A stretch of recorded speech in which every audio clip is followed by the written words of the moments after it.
Hey everyone, welcome back to the All Music Matters That podcast. I'm your host Brian. And joining me is a special guest, hailing from Florida, Justin Holforty. How you doing, brother? Good, you? Not too bad. In fact, just got back from a long work day, so I imagine you could probably relate too. Oh yeah. I guess how you been doing? Where at in Florida are you hailing from? A little outside of Orlando, so hopefully it won't start monsoon raining. Just about every other day down here, it's like either 102, 103, or it's a complete like hurricane of micro thunderstorms. Yep. In other words, another typical day in paradise, as they would say. Yeah. So, yeah, I've never been down in Florida during like the summertime, which I imagine it's probably scorching hot right now because of the humidity and everything else. So, but I think I've always heard like the lightning was always cool shows as well. So I guess it was that inspiration for your band name. Yeah, that's part of it.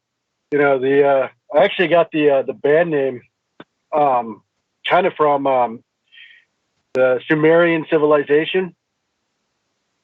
And back then, this is the middle of the Mesopotamia, which was quite different back then than what it is today. But still, water was not everywhere, but it was still a rather sacred thing, and people didn't really understand a lot of it. And so they held a lot of lakes and storms and stuff like that sacred. And one of the main gods of the Sumerian Empire was Enkel, who was the Stormbringer. And so that's actually where I had gotten the idea of Storm Kingdom, was kind of from him. And because I had been playing around with some ideas, and a friend of mine actually too had said, Florida's just crazy storms, and I was like, all right, that cinches it. I'm just going to run with that. I like that. So, Yep, learn something new every day. And actually, I'd say it's interesting history too, because I think I learned only a little bit, but I think I learned some of it from Nile. I'm assuming you're real big into like the death metal and those sort of music. yeah. I would say Nile at least gave me a little bit more history lesson than my actual history classes in school did. So, I mean, Yeah, that most of my history I learned on my own. I'm a huge history buff, and history in school was okay, but when you got more of a chance to learn on your own and the directions you want to go, it's far more interesting than somebody droning on about something that generally you don't want to sit there and listen to. yeah, it's cool. They would teach you more of the American history, and then I got more into the World War II, and then let's see, Mm-hmm. American government was at least one they would count as like the history courses and stuff like that. I have to say, I don't think there was. I think sophomore year, that's right. It was actually a little mixture of different kingdoms, but that's how I learned about the czars of Russia, and then the tragic end of Yep. the whole thing with like Anastasia, that whole thing, and then Nicholas II, and like how their family was killed off by the communists and everything too. I guess, which sort of history are you Yep. really into? Most of it for the most part, but my true love of it is really like ancient civilizations, like Sumerian, Akkadian, Egyptian, Greek, Norse, and and there's a mix of like mythology and warfare and conquest and just a lot of the everyday stuff of reading about like the really ancient stuff of how the wheel came around, how irrigation came, and how these people had to figure these things out. The stuff that we take for complete advantage of, that it's something that we've always had, but somebody somewhere had to figure out how to do it. And it's just kind of neat watching as the human race slowly progresses throughout history and figures things out, and that's really what my love of history is. Yeah, actually, I do remember learning about the Aztecs a little bit. I think it was more in sixth grade, I think. But I know I definitely learned about Egyptian in sixth grade as well. The whole thing with Horus, Osiris, and all those various gods too. That, of course, Yep. going back to now, that's how it exasperated my knowledge a little bit more, to be honest. So I do have to ask though, because you're definitely growing out the beard too. You're like the old school Kratos from the God of War video games and God of War 4. Is that what you try to shoot for? Yeah, kind of. It's kind of funny because I actually started growing my beard. I used to live up in New York City before we moved down here, and I was growing my beard up there like 10 years before it really, became popular. And friends up there would always laugh at me, especially in the winter time, because you'd have these big heavy blizzards up there, and I come walking out with a big beard and snow attached to it, and people go, "Damn, dude, you look like a freaking Viking." That's all fake, yeah. So they think you're part of the Amon Amarth sort of band next, that's for sure. So, hey, if they ever need a guitarist, I'm there, dude. That sounds cool. But I guess we'll get into a little bit more about what you personally do. But welcome to my podcast here, Justin. So the way this is going to work out, we're just going to get to know more your story, more as the individual, and as the musician too. So, got the questions right here. Ready to roll? All right. Yes. All right. Let's do it. All right. We'll start with the first one right here. Who are you? And I guess, how did you become a musician? Well, as far back as I can remember, I've always loved music. And, my grandparents, one side was German, the other side was English. And so they always had, a lot of music playing with them. My parents were old hippies, so I grew up on classic rock and folk music, and they were constantly always listening to music. Everywhere I went, it was always music playing. And what really did it for me, I remember, was I think I was in middle school, and we had just moved to a different neighborhood, and the neighbor kid, he was, I don't remember how old he was, but he was in high school at the time, and he comes out and says hi to me. He's got this leather jacket with Metallica patches on it, and Megadeth patches, Iron Maiden, growing long hair and stuff. And I was just sat there, I was like, oh my God, you're the coolest person I've ever seen. And I think I kind of annoyed him because I was always following him around. What are you listening to? What's this? What's this? And so I really started getting into Metallica and Megadeth and Iron Maiden. And, I kind of wore my parents down, and they bought me an electric guitar, and it was kind of love at first sight from there. I played that every single night after school.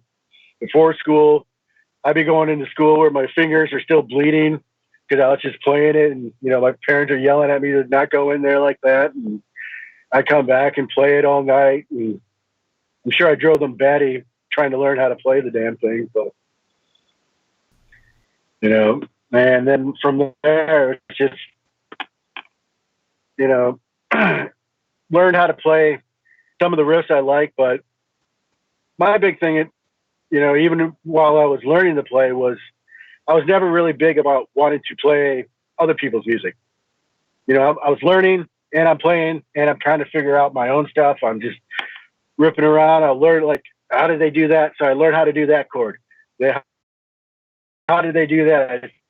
Scales. And then, I'm just sitting there tooling around and, playing my own stuff, and, mostly listening to how other players did stuff, and figuring out how they did it, and then doing it myself, and then adding it into something I'm working on.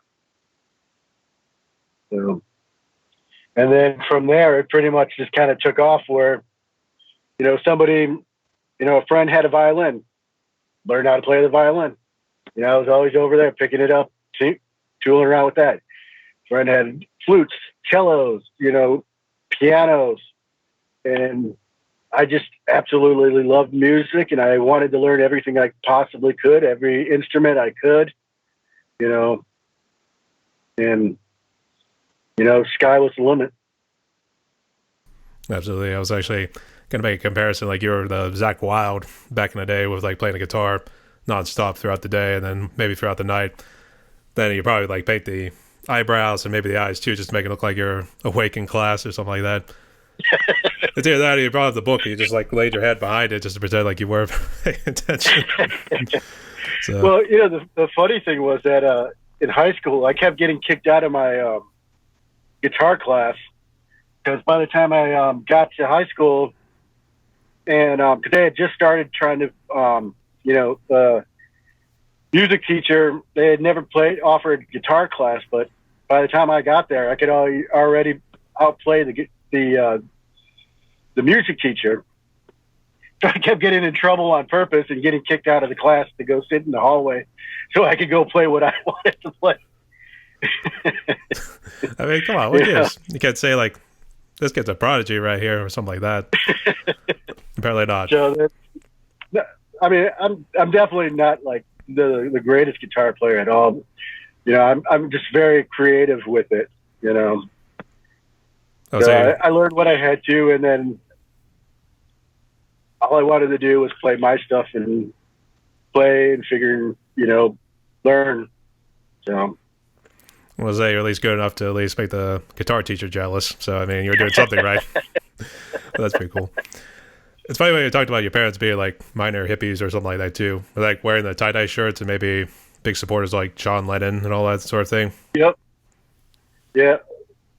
My mom today is still kind of a hippie in her own way. I mean, she had regular jobs and stuff, but she always maintained, because she had always been an artist, and she'd done continued painting. She did like today she does, she makes these beautiful, really cool, intricate purses. She used to do the Renaissance fairs. She made gowns. She made everything. The whole life was always wanting to do art, and mixing art with fashion and things like that. And I definitely can tell where I got my creative streak from. So I was gonna say it definitely wasn't from the dad side at that point. So let's say I definitely got the logical side from him. So the determined and dedicated side was definitely him, where if I'm going to learn it, I'm going to learn it, and it doesn't matter if my fingers are bleeding, and I'm going to sit down and I'm going to figure this thing out. Yeah. I think I always joked around like which people are the ones who love to get drunk the most. We would say like the Irish are probably number one. We'd probably say Germans number two. I guess we would probably throw Russia at number three, maybe. I guess. Does that sound about right? Yeah, pretty much. All right. All right. So I guess let's jump into Storm Kingdom.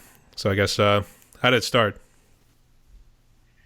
Well, the big thing was, in my early 20s and 30s, I had been playing on and off with bands, especially out in Detroit.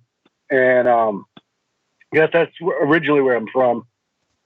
But the big thing I had ran into a lot of times was, like, especially to me, I've always considered there's really like two types of musicians. There's the creative musicians and the technical musician. Like a technical musician can hear pretty much any song and sound perfect. Each note will sound perfect to that song. And then there's the creative ones who could figure it out, but they don't want to play it. They want to make their own music. And I'm definitely the creative musician. And a lot of the times I was running into technical musicians or musicians where I had to teach them how to play.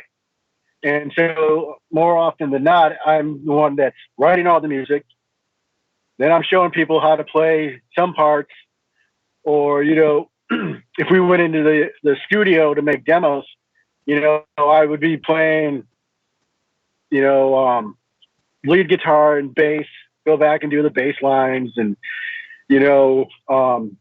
maybe something would be like, it would be like two guitars, but the song kind of, we wrote it for three, and I'm doing, a second rhythm guitar, and it was just kind of like more and more, I was doing more and more of the band. And before I moved to New York, New York City, a friend of mine was a DJ, and he introduced me into DAW programs. And like the big one I still use that he showed me was Acid. And that's just kind of took off from there. You know, I just kind of started writing on my own. I could lay in all the tracks, I could do the stuff. And but when I came out to New York, I ended up starting a family. And so I couldn't dedicate as much time as I wanted to music, but I still did a lot of stuff, little things here and there. And then as my daughter started getting older, I was able to really start getting back into music. And we came down to Florida, and you know, I got better laptops. By that time, you know, a couple friends of mine and old girlfriend, actually, before I even went to New York, had actually gone to college for music production, but she couldn't play anything. So I was always in the studio with her, you know, because she needed somebody to record stuff, and I was always in there. And I'd been in studios, you know, with, you know, demos back in the day. And then, you know, I basically did the whole course with her, you know, so I really learned the production side of it. And like I said, I came down here, and it was just like, you know, I started kind of tooling around, and I was letting other people, you know, at work and stuff hearing it, and they're like, dude, you got to just do it. You got to, you know, throw it all to the wind and do it, man. And if you don't, I'm going to kick your ass. And so I finally said, screw it. It got serious. Got it, more instruments, you know, had friends that had other instruments that let me, you know, use theirs. And I just truly became dedicated and serious for it. Sat down and started recording. And, you know, the first thing I ever put out was The Fall of Rhea. And I kind of put that single out just to see what kind of reception I would get off it. And it totally shocked me when people, you know, made a Facebook page and all this. And, you know, I was getting people going, you know, this is the kind of music that I really need. I mean, this one trucker guy had said that, you know, he had seen, because I put a sample on my Facebook page. He'd seen it, loved the little video I did of it, went out, bought it on iTunes, and said this is something that he can listen to over and over on the long hauls when he was driving. And I, as a musician and an artist, at least to me, that is one of the greatest things that I personally could hear, is that my music changed their life, or it just touched them in some way. And I mean, making millions would be great, but just these little things of just somebody going, dude, your music really touched me, is the coolest thing in the universe, you know? Absolutely, too. And I guess so. Did you win some awards? I found I saw some on Facebook saying, like, this is top-notch music right here. You people need to listen to this. Was there something like that? Yeah, I've been getting actually quite a number of reviews on Facebook about it. You know, people really coming in. You know, I'm actually starting to get a following. I mean, before this, I'd never really cared about social media or Facebook or anything. And then, you know, I kind of set my page up for it. And, you know, for a while there, I wasn't really getting too many followers because I really wasn't doing too much with it.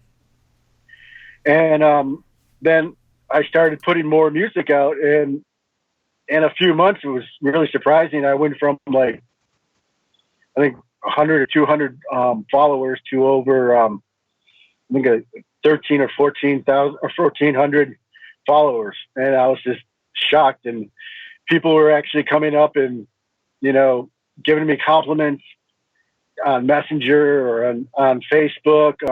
I opened up my own web page. I've had 3 people, you know, in the last couple of weeks asking for autographs, which completely blew my mind. You know, I'm like, I'm reading it. I'm like, my autograph? Seriously? You know? You know, I had a feeling it was going to be like, are people asking for your autograph right now? So, I don't know. But congratulations, man. Congratulations. That's a big achievement right there. like I said, does your mom help out with anything with the music? Because I know some of the Um, artwork you were using on your videos, it was like old, some of it was like Greek mythology, because I think, was it well, Persephone? she doesn't really help out with the artwork. I mean, I do the artwork too because I also draw and paint some, and then I really found that I actually like doing the videos, and except for My Last Breath, which Mama Made in Studios on Facebook did for me. Everything else I've done myself. I actually sat down and figured out how to start doing videos because somebody, when I really got started, had made a comment. I really wish that you were, people would do more of like samples and videos, so we can hear the music instead of just like if you want the music, go check it out over here. And I took their advice, and I started making little sample videos, and I made full-fledged videos. And unfortunately, I bombard my mother to listen to heavy metal and melodic death metal and my versions of all of that. But she takes it as a champ and gives good criticism on it. She's like, I like this, but I can't hear this, or have you thought about this? And I'll go back. A lot of times I'll take her advice, or sometimes I don't. I think I like where the song's going, but she'll always give her what she thinks of it. And I love that she does that. And it's not just, oh, this is really good. If it's not, and she'll be like, well, and that pushes me. And I like that. Absolutely. I would say, again, that's our criticism. It's a little hard to come by because you find out people on social media, they'll be like direct, will be like, oh, we love the band, that sort of thing. Or it's like, dude, you suck, get off the air right there, that sort of thing. So, I guess it's me too. That good woman. That's what I would say. Good woman. And I guess while I'm thinking of a question, I guess who do you consider to be like your biggest influence? Well, it's kind of odd because I mean, it's really cool because on Facebook I got to know her actually on Facebook, but back in the day, like I said, I grew up in Detroit, so Detroit was really big for classic rock, rap, hip hop, stuff like that, and that was pretty much what was out there, and that was pretty much what I was growing up on. And one day I was in a music store, and I came across this band called Sunshine Blind, which is a goth band. And I had heard some goth stuff, and in high school it was there were a few goth kids around, and I heard a little bit of goth, like Christian death and stuff like that, which is more of like this kind of like moaning and kind of all over the place stuff. Then I heard, I saw the album, had no idea who they really were, bought it on a lark, went home, listened to it, and it had these soaring, pounding guitars, but it wasn't metal. And that was really cool because, they had like this drum machine in the background, and then she just had this soaring, really cool, high vocals, and she can get these lower vocals, and it just completely blew me away because I'd really never heard anything like that. And because of that, I kind of was like, okay, this is so cool. I got to go find other stuff. And I started expanding, kind of went from goth to industrial. Then I went completely 180 and I got into classical, blues, jazz, swing, went into, folk music. Never really got into like modern country. I liked old country, like Johnny Cash and stuff like that. And it really, opened my mind and opened my musical taste. And that's why, like today I'll have like, Indian Bansu flute music going with, heavy distorted guitars, with, all these different sounds, that I put together now. And, but it was really, like Sunshine Blind really changed my point of view. And I mean, like today, some of my bigger, music that I'm really into, so like, Draconium and, like the one song, Stellar Tombs, it's a doom metal band, but just the raw emotion that they put into it, it always touches me. And it's funny. I mean, if you listen and you try to tell somebody this is like a death metal band, but there's such emotion, raw emotion in it, that people, I find a lot of times people look at you really strangely, like, most people are just thinking, rah, rah, rah, rah, but it has some of that, but it's also got, even him, he's got this he's, carrying vowels, he's putting his emotion out there, the singer, the female singer, she's up there and, her vocals are really haunting, and the music is both heavy and haunting at the same time. And, it's going from really heavy to just this like sad, where the guitars almost sound like they're weeping, and that's, like for me too, that's the big music that I like, is what makes me feel something, whether it's happiness, depression, it's just something that, changes my mood, and I can see a story in my mind when I listen to it. When you talk about emotion, yeah. I'm sorry, what were you going to say? That's what I, like that's the big thing that I really strive to put into my music is, something, I'm trying to get somebody to feel what I'm feeling, what I'm seeing. Even if it's a story of Loki or something like that, but it's, I want you to feel the story, so. Sorry, I thought you were done talking right there, so sorry to interrupt. But it's funny when you talk about emotion too, because whenever I think about that too, I think about the new metal groups that came out those late 90s and early 2000s, with Mudvayne, Slipknot, Korn, and like some of those songs you like heard the emotion. Sometimes they just broke down in tears and everything too. I think it was. Oh yeah. I think for Korn it was Daddy. I mean that was that song too. That one was like, what the hell is that? That sort of thing too. So. Well, I think that's the cool thing was that, bands, especially metal, kind of became, I guess, in an odd way, more vulnerable. They put more of themselves out. And it wasn't just to put something heavy and pounding out there, that, they're putting themselves out there. They're putting life experiences into music, for the world to see. Whether people like it or not, they're putting it out there. And even bands that, I don't always, there's a lot of bands out there that, I don't like their music personally, but I give them a lot of respect for how they do it, how they play, and that they're doing it.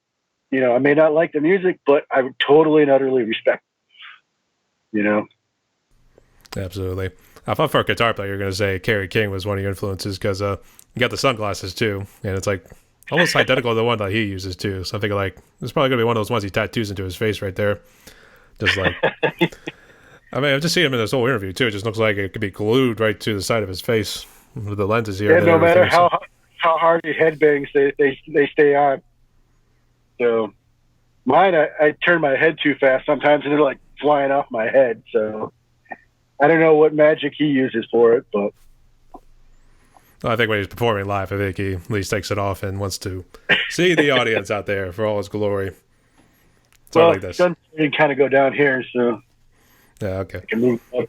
Oh, we're ditching the shades now. All right, that's pretty cool. So, I guess let's go ahead and jump into COVID a little bit because I know you talked about how your family was kind of impacted just recently. So, I guess you feeling okay right now? Yeah, I mean, I don't have the main effects of COVID anymore, and shedded most of it. But the problem is right now I'm still trying to get over some of the longer term effects. And I know when I had it, I mean, I was getting spikes of like 102 or 103 fevers, and they would go up and down, and it was really horrible. But right now, after the main parts went away, I still don't have my full sense of smell and taste, and it's slowly coming back.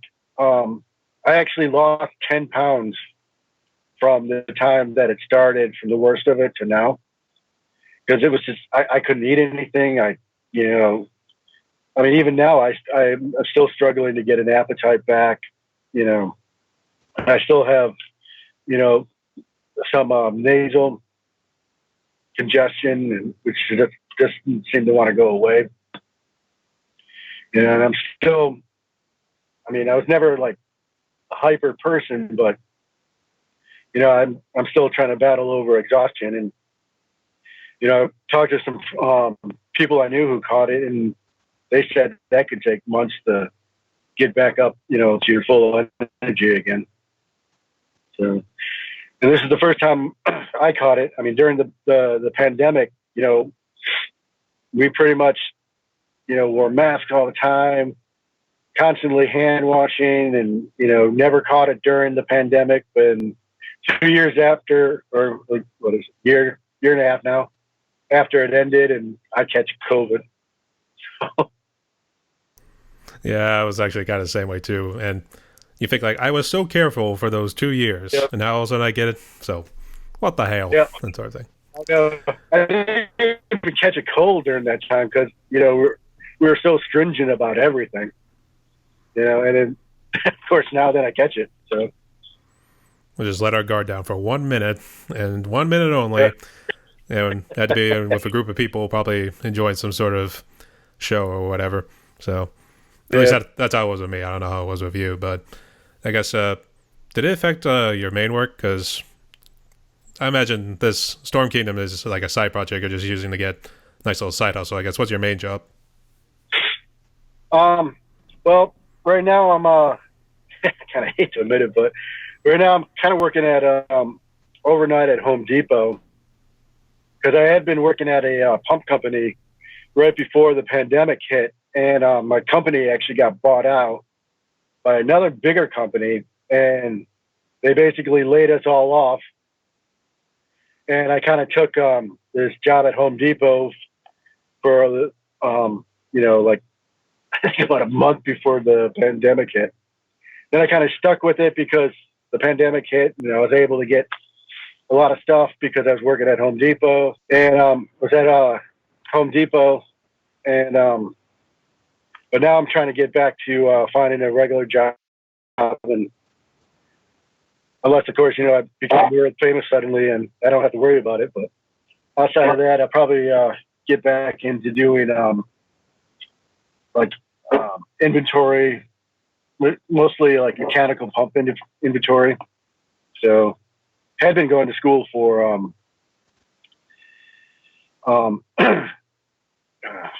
internet protection and stuff like that, servers, all that. So I gotta be a tech geek, yeah. All right. So, well, I definitely wouldn't look like your normal tech geek. So, no, I imagine not. I think most people would normally say, I think a bouncer would probably be one, because I know you're pretty broad-shouldered here too. But I guess yeah, either that or a truck driver. I could probably say a truck driver, to be honest. So that's just my opinion, though. I think unfortunately that's kind of a stereotype too, because that's what people, when they think of people with long beards or something like that, they think like, not sure what the job this guy's in here, but I imagine not the highest paying job, but I think he's at least getting by with what he's doing. So yeah, yep. But they don't understand that whole thing, so that's cool. And the reason why I did bring it up, I didn't know if it allowed you to like work from home and maybe have some sort of blessing in disguise. I guess did COVID allow you to kind of just work on your Storm Kingdom project and everything? Yeah, that's really helped. Actually, it really helped me take that off. Because I had more time with that. And ironically, is that actually with the job that I'm having, I'm actually spending more time with my family, and it's actually given me more time to work on music and stuff as well. Because I'm usually driving my wife to work and picking her up. I got, when my daughters have got work, they're doing, I'm dropping them off, and a lot of times in between, if I take them to the doctor's office or whatever, I've usually got my laptop in here with me. I'll be at home or even in the car. I'm waiting for doctor's visits, and I'll sit there and I'll just open my laptop, and I'll bring my guitar or flute or something, lay down some tracks, or I'll just start working on the engineering side of it. Putting stuff together, putting effects on, moving stuff around, and I'm just doing that while I'm sitting here waiting. Waiting on my family to do this stuff. So.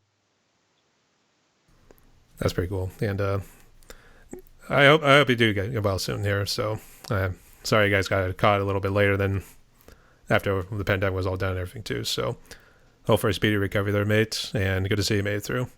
And I guess when did you release your recent? Was it just one song, or did you do like an EP and CD or a CD?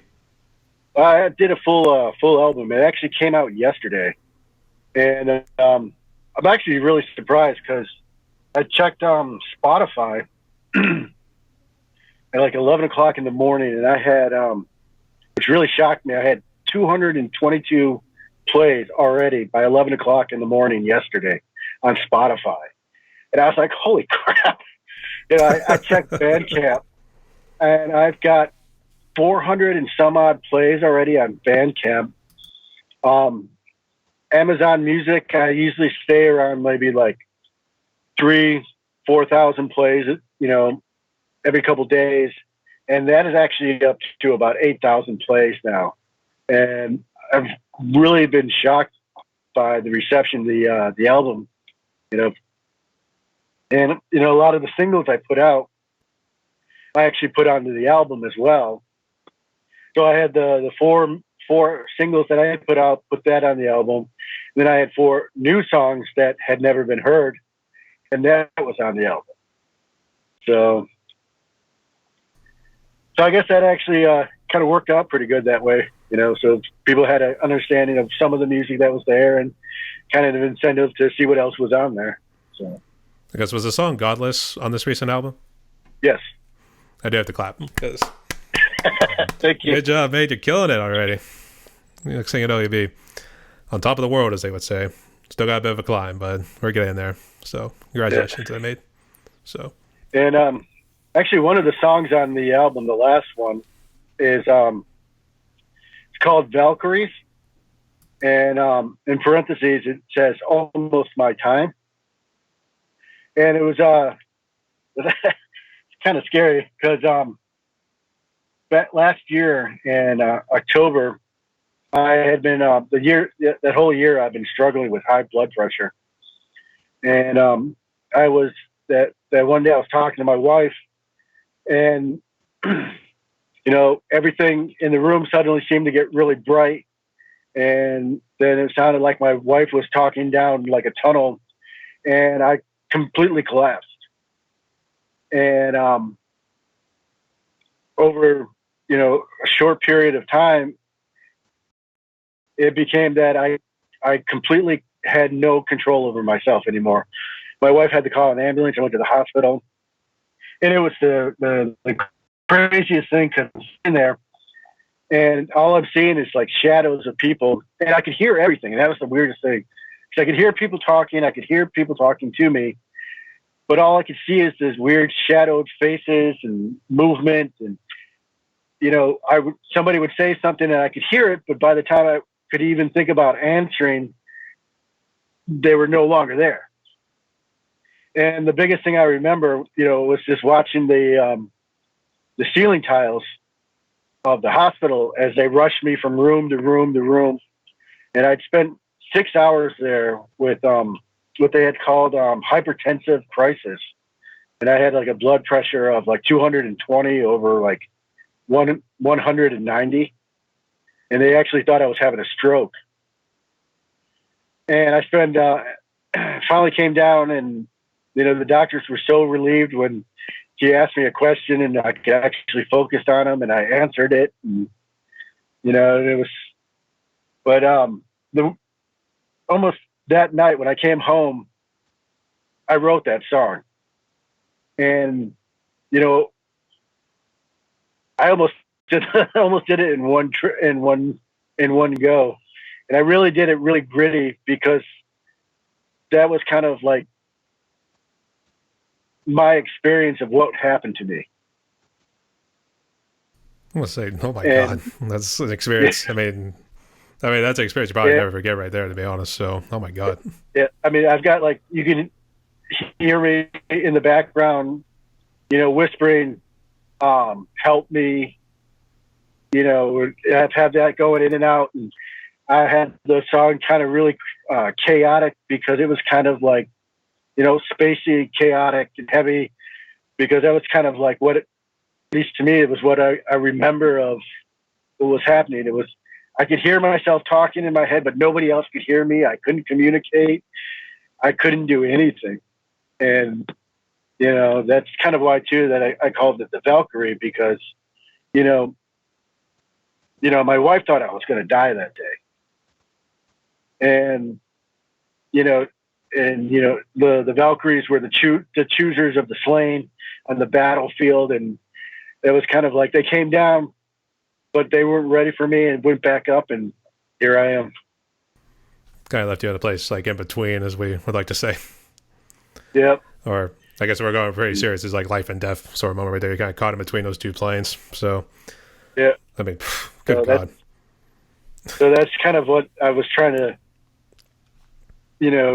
recreate that feeling in that song, because usually my vocals are clear and, sound much better, but I did it really on purpose of just these raspy vocals, and sometimes you could hear me, sometimes you can't quite hear me, and Oh boy. So I have to say, do you do everything in your group? You're the guitar player, you're keyboardist, vocalist. I have every sound on there except for like some of the female vocals, which is a couple of different friends of mine. I play everything on there. I do the bass, the guitars, the synthesizers, pianos, the flutes, the cellos, the violins, and it's, I do every single sound on there. I guess, is your DAW, does it come with like presets that allow you to like imitate like a orchestra or something like that? No, I do. If I can't do it with what I have, I've got it. Sounds on my MIDI board, and so I'll get sounds and I can produce it and get the full sounding like orchestra, and then I'll get some of that sound in there, which then I'll go and play a live cello or violin and mix that into it as well. So, my music is a lot of layering, but all of it's, I'm doing it. So I'm gonna say, she's. I mean, I know cello, violin, and flute. I think that's like a little over $1,000. I don't know how prices these days. I know cello was a little pricey. I think back then it was like $600 just to get one too. And it was like an arm and a leg just to get the strings replaced when it broke. So. Well, I've actually got an electric cello, so it's like a quarter of the size of a regular cello, and it's actually kind of more set up like almost looks like an electric guitar. So, set up like an electric guitar. Actually, when you said that too, I'm thinking like, is it one of those ones that doesn't have like the full body? It's like just at least allows you like keep it in between your legs, because I used to be a cello player actually. Yeah, it's actually, when instead of like a regular cello was still about a little bit above your head, this one sits about here, and I can actually, it's not nearly as wide. It's more like a wide body guitar, but you can put it down. You can either keep it on your legs or you can put it down on the ground, and that way you can actually play it. And you have and these ones, at least to me, I feel, I can play. It's got a quicker action to it. I can play smoother and faster, and the setup more for that kind of sound where, a traditional cello, you got to push a little bit harder on the strings and, and it's not really meant to be played fast or hard like that. And, you know, it's either like quick chops or you're long and, you know, drawn out sounds with it. But the electric one, you can play a little bit faster, harder. So. Oh, wow. I want to say, I think I would struggle because I'm so used to the original ones too, when it was just like rest here on your shoulder right here. Just play it that way. I was never the greatest when it was coming like moving up the neck and everything too. In fact, I don't think I could ever really treble, to be honest. That was a different story. So, I don't know. That sounds interesting. I think I would struggle with the electric cello the way you kind of described it too. I'm thinking like if it's out here, I mean, I feel like I have to adapt just to get back to used to doing it all over again, as well as remembering because I took a bass a little while back, so I had to learn how the E string works and everything. So with cellos, it's A, D, G, and C. So I have to get back to knowing how all those strings work too. So it's technically back to third grade. That's what we do. Back to third grade. So, all right, that's pretty cool. And it's good to see you made it through. I would have to say that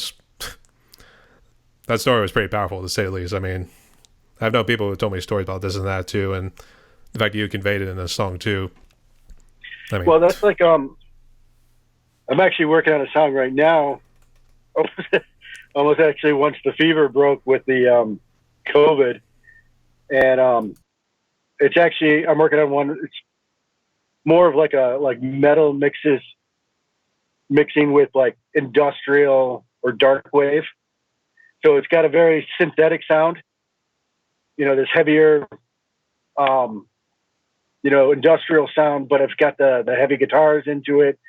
Flying, it's got, you know, in between some of the heavier stuff, I've got, you know, this really synth sound with the like soloing guitars into it. And then I was kind of, again, I'm trying to almost recreate what I felt like I was going through with COVID on, you know, this song that I'm working on. Let's say Fever Dream. I think that would, yeah. I don't think that's the name of the song, but I mean, that's the way you kind of described it too. So, actually, no, I think there was a lyric in one of the Lamb of God songs, Ghost Walking, where he just yells, Fever Dream, that sort of thing. So, I don't know, but I'm happy for you, mate. But I do have to admit, inspiration just, it really happens really anywhere, to be honest. Sometimes you just look at a landmark and be like, that inspires me or something. I'll write a song about that. I mean, it happens too. Yeah, I think a lot of the more pure, you know, art, music, any of that, it comes from, you know, just crazy inspiration where something really touches you. You don't even know why, but just kind of inspires you, and you just have to, you know, either draw it or write about it, and you know, you get just crazy, you know, art from that, and that's, you know, again, to me, that's a really cool thing where that happens. But that's like, it keeps tapping on the shoulders, like, hey, we're still right here. It's right here. Come on. Come on, let's see what you got here, babe. Let's write it down. We got something to do. Yeah. All right. But, I mean, congratulations there, mate, and good job on your works, too. But I guess, speaking of inspiration, in terms of your lyrical content, so I know you talk about, like, the ancient, in this case, Egyptian gods, Sumerian gods, and, like, any other sort of mythologies or anything like that. Do you try to incorporate maybe some sort of story behind it? Maybe the whole thing with like the hero goes to get his lover back from the dreaded Dark Lord or something like that. Well, honestly, the that one song that I did called "The Fallen World," Osiris. That's actually based on the story of Osiris and his, you know, because Osiris was the Egyptian god of the underworld, and before he became the god of the underworld, he was married to the Egyptian goddess Isis, who was like the goddess of healing, magic, you know, all this stuff. But and you know, all of them are like brothers and sisters. But Osiris kills Osiris, dismembers him, and, you know, spreads him throughout Egypt. And Isis comes back and puts them back together. But the song is actually based on the story right up to before he's killed.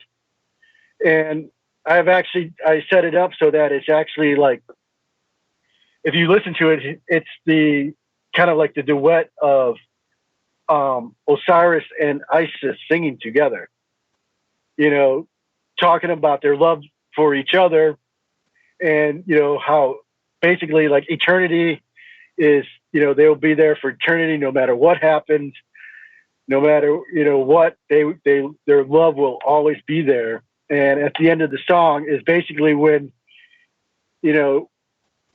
Osiris is basically saying the end has come, and that's where the song ends, because he knows his death is there. I was going to say, wasn't Osiris the unfortunate one who got chopped to pieces? That whole thing. Yep. So, actually, who did chop in pieces? Was it Set, or was it his brother Horus? Set is the one who chopped Osiris into pieces. Okay. So he actually, tricked him to get into this coffin, and poisoned him. Basically made him go to sleep, chopped him up into not a billion, but a bunch of pieces. And, like I said, Isis came back to find him, resurrected him. And unfortunately, he ended up missing one kind of major piece that most men are very attached to. We're missing the crucial holy piece we were talking about here. So, I mean, it's funny what you can learn, to be honest. Because I think the Greek mythology one kind of got a little crazy too, of like how, I think it was how Zeus overthrew Kronos. I think it was because he castrated him, to be honest. So, or at least how they also explained how Aphrodite was born too.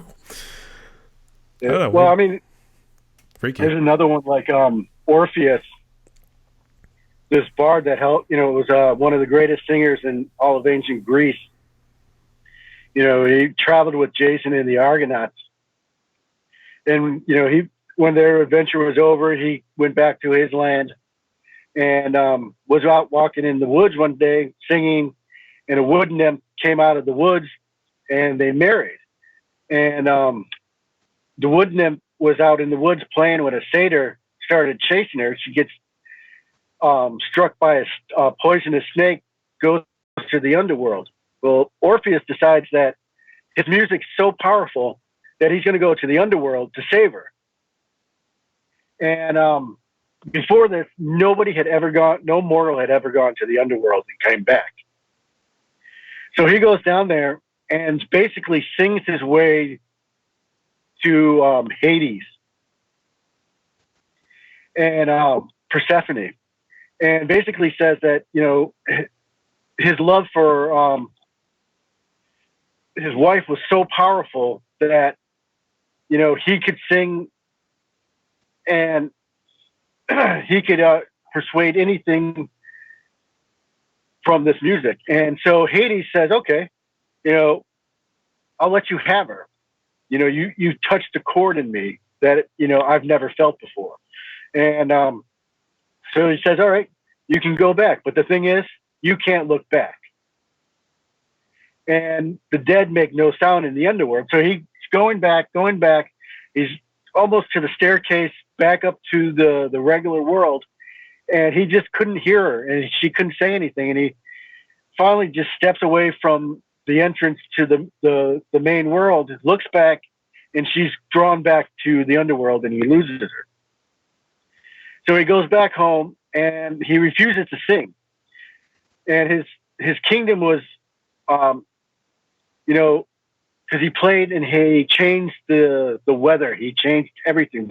He grew the corn in the fields with his music. Women had easier births and everything like that. So he stopped doing that, and the crops started failing, and women were losing children. And they tried to get him to sing again, and he refused to. And he started stomping on his lyre. And the women then, out of this madness from this, tore him to pieces and threw his head into the Mediterranean Sea. Oh my gosh. Actually, I think that explains the song Orpheus in the Underworld. I think that was back in 7th grade when we played something about that. I do remember the song in the title had Orpheus in it. So it's almost like, how do you people come up with these stories? And why do they always got to be so gruesome? Well, it's like did you see Game of Thrones? Yeah, yep. I Read always the loved. books too. I would say. I always love Tyrion's line, like, "Why are the gods such murderous cunts? Why can't they just be the goddess of tits and wine?" That sort of thing. So, I don't know, but he is right. I mean, we really paint gods as a little bit of sadist when you think about it. So it's almost like I think I can see why. So, Yep. all right, but that's pretty cool. But it goes back to inspiration. I mean, you just find it wherever you go, and it's always tapping you on that shoulder too. And it never goes away till you either write it or do something with it. So, all right. But what gear do you use whenever you do your music production? I know you talked about your DAW, but I just didn't know. Do you have like an interface and stuff like that? Yeah, I use a Focusrite Scarlet for the main interface, and then I've got a what is it? Yamaha. I think it was like X61 for for the most part putting everything, hooking everything into that, which then I run that into the Foresight, which I use to because that's got the USB converter on it, which I can connect straight into my laptop. And I mean, I really like it because it's really small, it's really portable, and that and it's got a really good sound when it comes out. So, and like I said, it's completely portable. I just plug it right in. I don't have to get all these converters and stuff like that to connect from most of the music equipment out there. You've got to keep making it go down further and smaller so you can hook it into whatever interface you're using or into your computers. And that's just one cable in, and I can connect everything else through that, which is great. So, and then I also use a BC Rich Mockingbird for my main guitar. So I do use a Yamaha for some of the, I don't know, for some of this like heavier kind of grainier sound. I use the Yamaha because like the pickups aren't as good, and it just gives this really cool, interesting sound that I can use when I want something just really like harsh, grainy sound, but I don't want it, really clear. Like if I want that, I use the BC Rich for like the solos and most of the guitar work. And then, for like pedals and stuff like that, I'll use a heavy metal, a Moon pedals, death metal sound pedal. I use my ToneWorks ToneWorks from Korg, which is a multi-effect, which, I usually bring everything through that, mix it all through there. And, which, for the most part, I try to get a certain sound through that, but then I'll record everything into Acid, and which then I go back through and use different like tones and effects on the program itself to get different sounds. I did ask, is it the Focusrite 2i2? Was that what you were talking about, the portable one? Yep. I figured as much, actually. I was going to ask because mine's like the real big one. That's the AT&I-20. So. Yep. And then, so, I use that. I've got my MIDI boards, which, just some little generic MIDI board. But then I also use Fruity Loops. I get some of the synth stuff through there. And a lot of times I'll actually use my MIDI board through Fruity Loops to just do some freestyle synthesizers, which I record. And then I can either record live through Acid or I record into that. I won't say Fruity Loops. I keep thinking of the cereal then, or at least the old cereal commercials they used to do way back when I was a kid. And they actually used to do a little game with the Fruity Loops, to be honest. It was more the little commercials. It would be like a new one, maybe every 2 weeks or something like that. I couldn't really remember, but I always remember they did like little storylines and stuff like that. So I'm sorry, I had to throw that out there because when you said Fruity Loops, I'm thinking like, that's the cereal I used to eat. So I was like, I wonder if he knows about those commercials too. Yeah, no, my friend, my old DJ friend actually is the one that showed me that. And I kind of got the same thing when he was like, hey, dude, I got to show you Fruity Loops. I'm like, I know what Fruity Loops are, man. You know, they're fun to fling at people. Food fight. That's lovely. Then the tricks was just keep it away from the Easter Bunny. That's what we want to say. So yeah, but he actually showed me the programming, and you know, I kind of fell in love with the program. You know, I mean, it's more people that use it are more like, you know, hip hop and, you know, a lot of electronic people use it. But I found it's got a really cool bass to use for a lot of synthesizer sounds. So I can really manipulate stuff through that. So that's why I always keep, you know, a copy of that. I see. I did have to throw one more because I know the Lucky Charms one was the little leprechaun. And it was it's not the one you can get drunk off, that sort of thing too. So I see what you mean too. But I do have to say, with each of these interviews, you definitely learn like something new with like all sorts of the gear people use too. It's like something different. They use maybe a different microphone, different camera. You're talking about some of the gear you use with like interfaces in terms of, and I guess also with presets and everything else too in the mixer. So it's like, yep, I learned just about everything. There you go. I don't need no sticking class. Yeah, I mean, that's the big thing for me is, you know, I do a lot of manipulation inside the programs. So I'll get like what I like, put that in, and then I really just do a lot of manipulation as well, you know, through the DAW programs. And, you know, I could take, you know, really take the sound and go even further than, you know, what I can with just, you know, distortion pedals and effect pedals. So I guess that's how you learn too. That's one big reason. Like, you know, I really like the production and engineering side, you know, and I'm really happy I learned how to do a lot of that, because then I take that and put it into music. So that we would have to go back to school and like do a bunch of classes on mixing and mastering and those sorts of things. So did you do like a lot of tutorials with like YouTube in order to like learn how to manipulate sounds and everything? Like if I have an idea of trying to do something, a lot of times I will go on YouTube, figure it out. But a lot of it is just, I just sit there and click and play. And I'm like, oh, what can I do with this? What does this do? You know, and I'll just play with it until, you know, I figure stuff out. I've got a couple other guys that I know that use, you know, Acid or some of the same programs that I am. So, you know, if they've got a sound that I found was cool, I'll be like, hey, dude, how did you do that? And so they'll walk me through some of the stuff, and then I'll go back, sit down, and then figure out how they did it, and then expand on that to what I like from it. And just, again, a lot of it is just button pushing and just manipulation. And I'm like, oh, that's cool. I got to remember that. Do some more and be like, oh my God, that sounds horrible. Never do that again. You know? So in other words, there's always like those kids who would go around pressing buttons and be like, no, don't push the red button. That sort of thing. Yeah. Somebody, if a red button pops up, they say, don't push that. I'm going to like, oh, let me push that. Yeah. Just to see what happens. That sort of thing. So, actually, no, in the music sense, that means you are ready.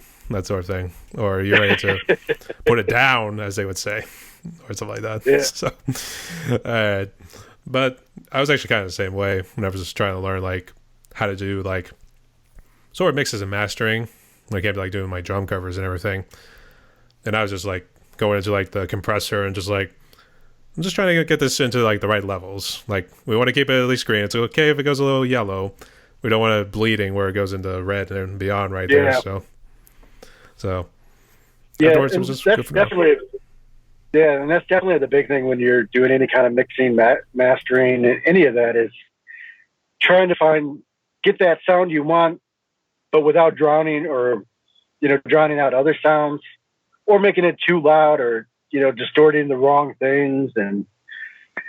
And that's one of the big things, is just patience and figuring it out and listening to it, and then re-listening to it till you get sick of listening to it, but still having to listen to it and mixing it and mastering it. And, you know, and hopefully when you're done, you know, somebody out there will like it. We torture ourselves to keep listening to it over and over again. It builds our self-esteem. So Yeah. To the fact you're like, oh my God, I hate this song. So, oh, dude, I like that song. Tell me about that song. I don't want to talk about that song anymore.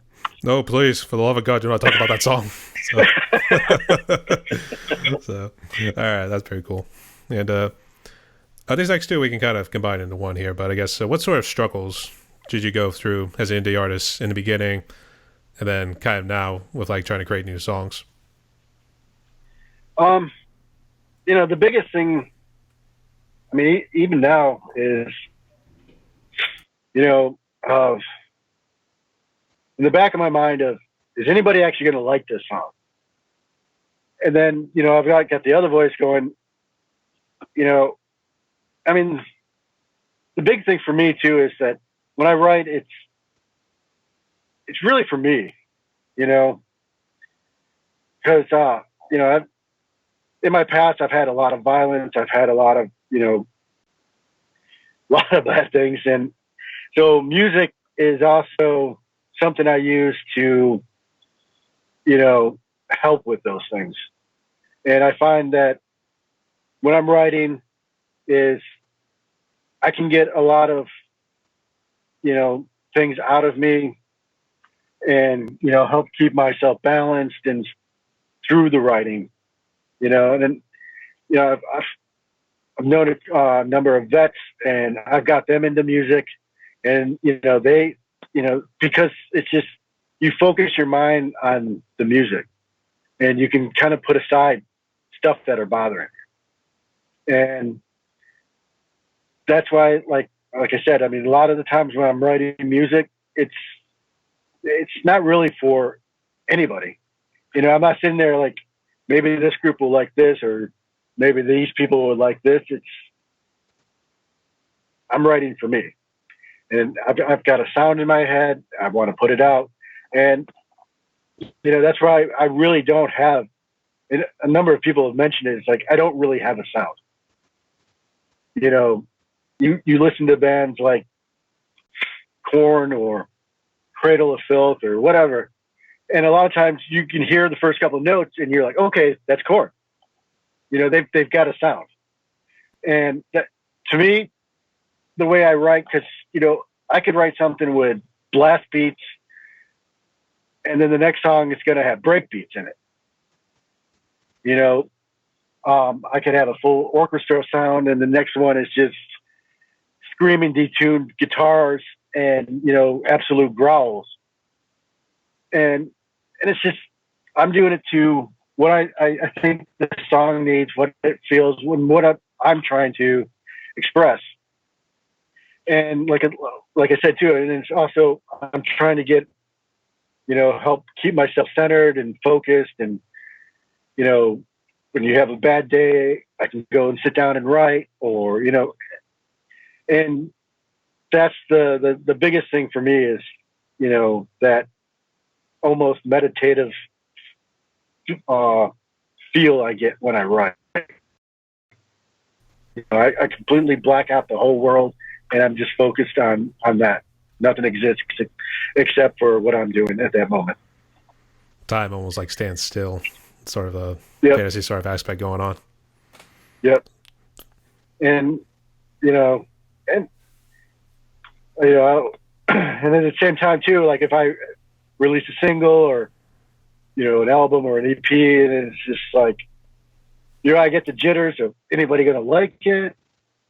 I want people, for any musician, any artist, you need, you crave the attention and sometimes you do more than others and stuff like that. But, like I said, for the most part, it's for me, but at the same time, I'm like, will anybody actually like it?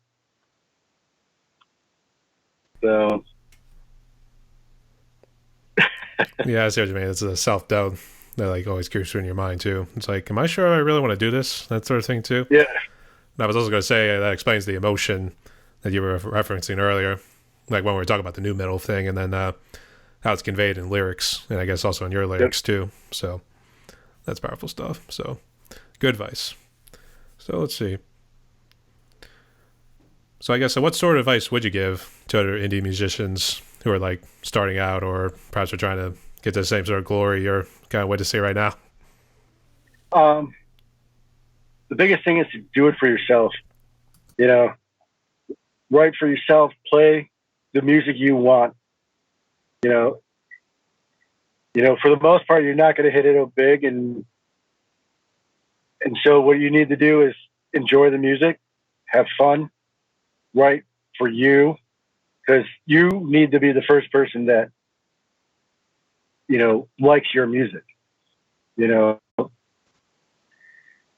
no matter what it is. I mean, if it's metal, country, rap, whatever, if you're not, projecting how much you love that music, it's going to show. And if you're just like, whatever, I'm just going to play this and I'll go do this. I don't feel like playing today. It's going to show. So, practice, have fun. Don't make it a 9-to-5 job. Make it something you love to do. I mean, there's times I've written stuff and I've completely destroyed it because I didn't feel it. I kind of felt like I should sit down and do this. And in my ear, I'll listen to it again and I'm like, oh my God, I can't, and I'll destroy the tracks and won't have anything to do with it because I didn't feel it. I didn't have that emotion. I didn't have that connection. And I really think that's, if you're going to be a musician, you need some kind of spark in there. Even if you're just, a cover band, you still need that spark, and people can hear and tell if it's there or if it's not there. Yeah, I get to kind of see why too. I always thought it was like, it should be, if you like have like a main job that you're working on, which is like your 9-to-5 and the one that's like paying the man, as we'd probably like to say, it almost seemed like doing music would be like a secondary hobby. Treat it as a hobby first and then see where it goes from there. If you really love it, try to see if you can then make a career out of it, make some sort of, we could say income. Unfortunately, money has to make the world go around at some point. So it's unfortunate. It's sad, but it's unfortunate. So, but you're still passionate about it. You're still passionate about it. Yep. So that's the big thing. That's always the big thing, is to have the passion for it. So, and exactly, I mean, at some point too, you have to realize that music, if you're going to make it a career, you have to make it a career. You're going to have to,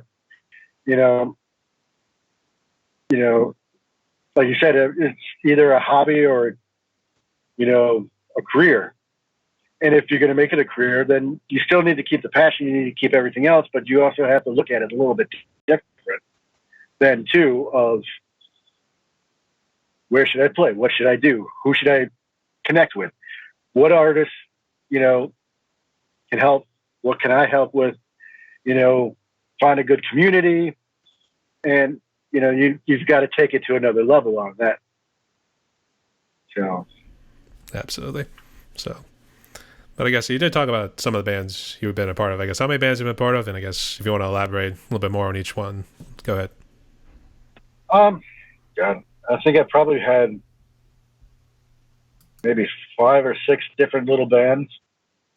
I had one like way back in my early 20s, and we had a band called Demo Gorgon back in Detroit, and which we never really took off at Harpo's.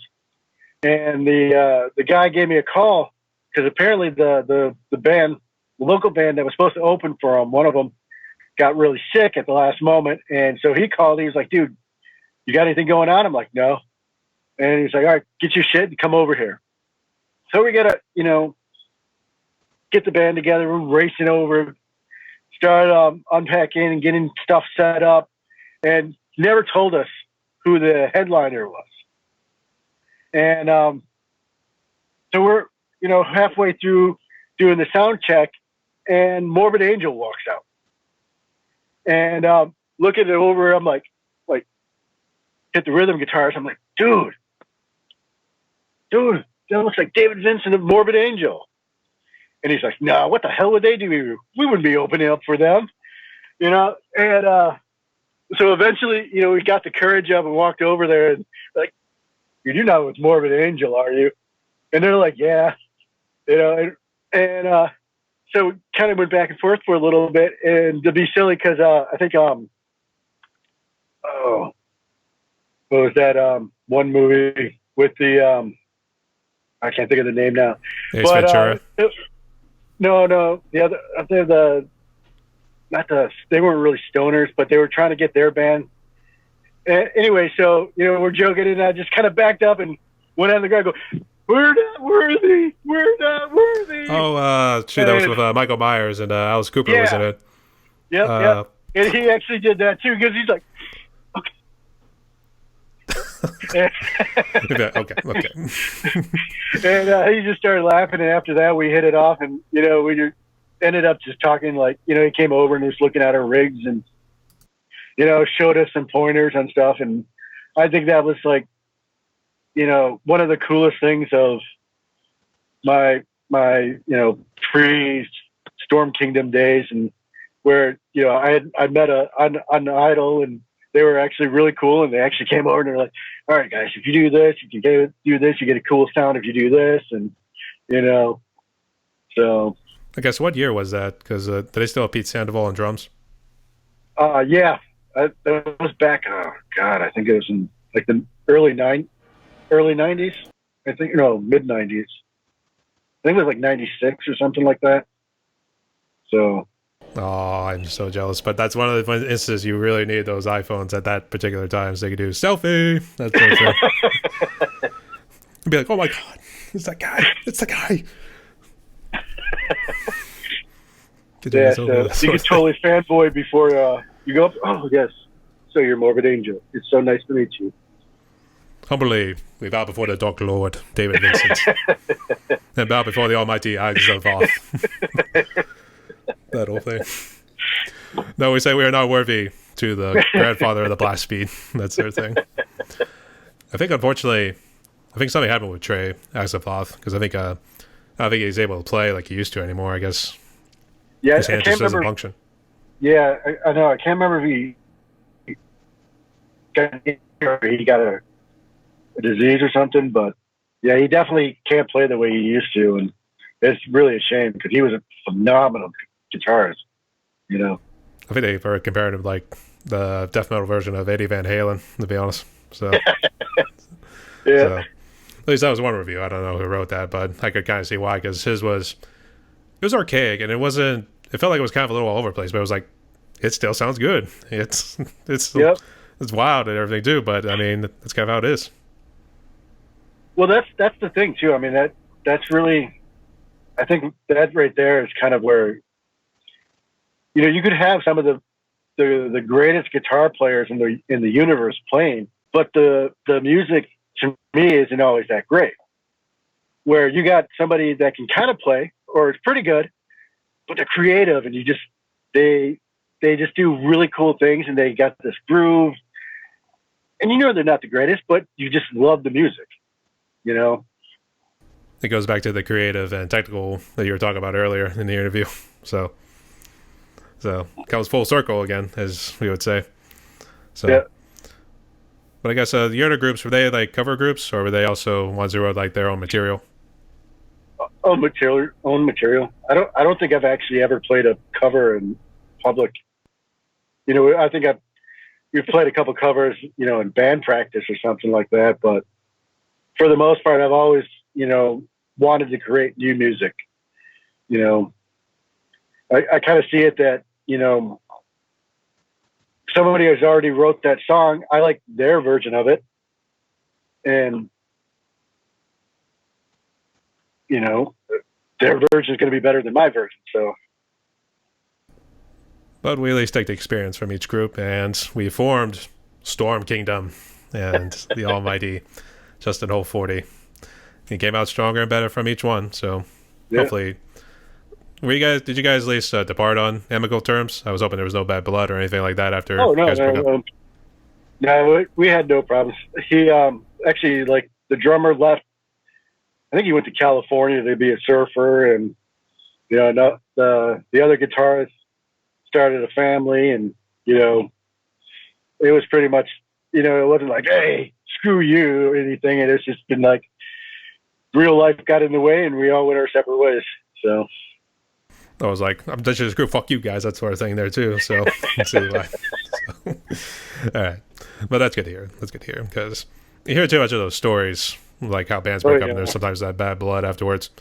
Because going back to Morbid Angel, that's kind of how it was with between Pete Sandoval and I think more so Trey, because I think Dave Vincent at least teamed up with Pete on a couple occasions. Yeah. I Am Morbid, that's right. I was trying to remember the name. I think it was kind of a Morbid Angel sort of group, but they couldn't use Morbid Angel, so they just say I Am Morbid. So Yeah. just wanted to make it easy. So all right. So we talked for a good bit here. I guess let's jump into some fun questions. Ready? All right. So let's start with the first one. What is your favorite food? Couple of them really. I love Indian food. You know, like tikka masala, butter chicken, and then I love the more traditional Chinese food. Not so much the American fast food version of Chinese food, but the more traditional. So The one they just kind of throw in a little skillet and just throw oil and butter and everything else. They just throw rice. There you go. yeah. You know, sadly, it's addicting. I would say that. I was like chicken fried rice. Oh yeah. Unfortunately, it's the Americanized version. So I'm guilty. I'm guilty. I'm sorry. Yeah. So, but then again, I don't think we do a lot of authentic Chinese food up where I live, to be honest. So can't really say. Yes, it's the same here. Unfortunately, like the best I've really had was up in New York City. So I see. All right. So next one is, what is your favorite movie? well, I think my comfort movie is Big Trouble in Little China. You know, I think that's the greatest B movie ever made. The It's B just movies. so much fun. It's just so much fun. It's so corny, but it's just so awesome. You know, you have a bad day and Big Trouble in Little China. You know, Where's it's my the wife? first She's time someone like, brought up like B movies because it's obviously your more well-known ones that come up, to be honest. Because you strike me like you would like Lord of the Rings, to be honest. Because oh like, yeah, you got love Lord of the Rings. Got all the movies. I've read all the books. You know, I'm a huge, reader. So if there's a movie to it, I've read the book first, and then afterwards you're like able to pinpoint all the differences that the movie and the books does. So yep, which my wife absolutely hates. But that's not how that happened in the book. Oh God, please stop. No, really, this. Please stop. Justin, no, do not spoil it. This is my entertainment. But I would say I did the same thing like that, but I did see the show first with Game of Thrones, and I read book number 1, which season 1 was based off of. And I was at least able to like point out some of the differences, like there and there, and be like, "Oh, this happened. This didn't happen here. This happened here." Oh, it's like, okay, I can see what happened. And then unfortunately, it reaches a deviation point, and it's like, "What the fuck is going on right now?" That sort of thing. So, yep. But I was gonna say you definitely got the Gimli. That's right. You got the Gimli beard going. So you just need his little battle axe. Yeah, some days I actually braid it all up too. So Oh, that's right. You did have it braided. It was like, I thought it was like right here, to be honest. And it was like, you got here, or you do the whole big braid right in here. that's right. And you know what? I was thinking of a Khal Drogo. That's right, from Game of Thrones from season 1. I was trying to remember how thick it was, because I think in the books it was a little bit thicker, but I think with the Jason Momoa one, it was not as thick. I think they at least gave him some facial hair, but it was maybe like braided sort of goatee or something like that. Yeah. So, all right, that's pretty cool. And 2 drinks. One, what's your favorite alcoholic drink, and what's your favorite non-alcoholic drink? Well, I don't drink anymore, so I don't think I've had anything with alcoholic drink in like 25 years. So I had a problem with that a long time ago. But non-alcoholic, not supposed to, because I've actually became diabetic, but, absolutely love most of the Mountain Dew and stuff like that. So absolutely hate coffee, which is funny because my daughters and my wife love coffee. They drink it all the time, but Oh, jeez. I was going to say I had a bad experience with coffee, so it was never again for me after that. So yeah, I think I was like 15 or something, 16. and spent a night over a friend's house and we tried playing guitars all night, and we started drinking coffee, and we snuck some of his mother's cigarettes. And I think by 1 o'clock in the morning, we were just throwing up and throwing up and throwing up, and never could drink coffee again after that. I'm gonna say not a good mixture right there, buddy. So I was imagining you're like probably like jerk bugs and everything. Like, no, let's go. That sort of thing too. Yeah. That sort of thing. All right. So I get it. Actually, mine knows because I think it was before they had coffee mugs. So my mom had like the open cup. So unfortunately, it was spilling whenever we were trying to make turns and stuff like that. So nothing serious, but it was. I think like, how can you people actually drink this? To be honest, and I never looked back, to be honest. So I was gonna say for the Mountain Dew, do you like the Baja Blast? I like the. I didn't really like the original Baja, but they got a couple new ones out. Passion fruit and Gava, and both of them are really good. So I have to laugh because it's funny when you mentioned passion fruit, because I was in Italy not too long ago, and my dad actually had tried. It was a dessert. It was a passion fruit dish. And he was like, ugh. It was like very sour or something like that. They didn't really like it, so I'm thinking like, I'm hoping that's not the same thing. Otherwise, that's going to be pretty bad. Yeah, passion fruit itself is kind of sour, but I actually love passion fruit juice. So a lot of times I'll sweeten it up a bit, and it's just got a wonderful, rich flavor. So when I'm not drinking Mountain Dew, that's like watermelon and passion fruit are the big juices that I love to drink. So that happens with me too. It's like I can't eat like certain fruits because I don't like the texture of it. Because I know that's what happened with me with pineapple. But the juice is very good. So come on. Or it's like peach schnapps whenever I do, at least drink every now and again. But I know I definitely loved peach schnapps, and it was just one of those instances of like, yep, the flavor of the juice is better than the actual fruit itself. So, all right. Yeah. And the last one, but I guess first off, congratulations on being sober. I guess you said that was one of your dark periods in life. Yeah. All right. Good to see you. All right. And the last one, what is currently your favorite song? I have to play the Jeopardy music pretty soon. Well, really, I think two of them really. And the one of my biggest ones is Wolf Moon from Typo Negative. Absolutely love that song. And then the other one is Insomnia, which is Why We Sleep. And I love the passion in that song, the guitars. It's just one of those songs that, if I'm in a bad mood, I can put that on and I'm going to be in a good mood. It just, every time I listen to it, it makes me want to go grab my guitar and write. So, yeah, you definitely run into one of those songs every now and again. Just be like, I gotta get on my drum set, or I need to pick up my guitar and start playing, man. So yeah. But it is funny we talked about Typo Negative, because I know you talked about the golf bands earlier. I was also thinking Carnivore. Were they also considered golf, or were they more metal? I think they're a little more metal. I think that was kind of I think that was kind of where I'm not sure if it was before or after Typo Negative. I think it was before, wasn't it? It was before, yeah. Yeah, I think you could hear him kind of evolving to that. He was finding himself on that, where he was using the Carnivore he was definitely a metal band, but you could hear the inflections of Typo, kind of buried in there and starting to come out. Yeah. I actually torture myself listening to the song Red Water, which is it's a real touching Christmas or sad Christmas song, we should say. So actually I remember hearing it on the radio the first time and thinking like, it's catchy, and then after you put on the headphones, it's a lot different than what you hear on the radio. So I think like, oh my god, this is so sad, that sort of thing. All right, a good choice. All right. So, Justin, Well, when you're in my podcast, I guess what you had to say there?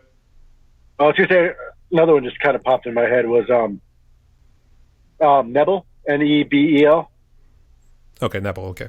and I actually I was kind of surprised. I actually missed the song for years. I'd liked the album, and I actually came across it a few years ago and listened to it, and I was just kind of blown away by it. So, What is that? I sorry, that never was heard one of of my it. daughters. I thought it was the wife. No, it was, yeah, it was actually my oldest daughter. She came out because I guess my wife's been trying to call me, and even though I told her I had an interview today, but I guess she forgot.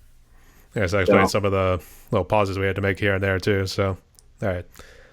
But won't keep it very long. We're actually near the end, to be honest. I guess. Did you have any final words or any questions for me you want to say before we jump into it? Not offhand. So, but it definitely, dude, I love the fact that you asked for this interview. That's, kind of blew my mind when anybody actually wanted to interview you. So It was 50-50, to be honest. So, plus, actually, I had to thank Vox and Sticks because their little group band together on Facebook there. That's actually how I found out. And I guess one thing just led to another. I think it was meant to like your page or it was meant to add you as a friend. That sort of thing too. And when I dug in, I realized, hey, this guy digs metal, and he digs maybe a lot of the same music I do. So let's see what happens. And like I said, it was 50-50. So, but thank you so much for coming on. But for the last question right here, given what COVID has done, I think some people need like some sort of hope out there, at least to move forward in a post-COVID world. So what sort of message of hope could you give to musicians and people out there?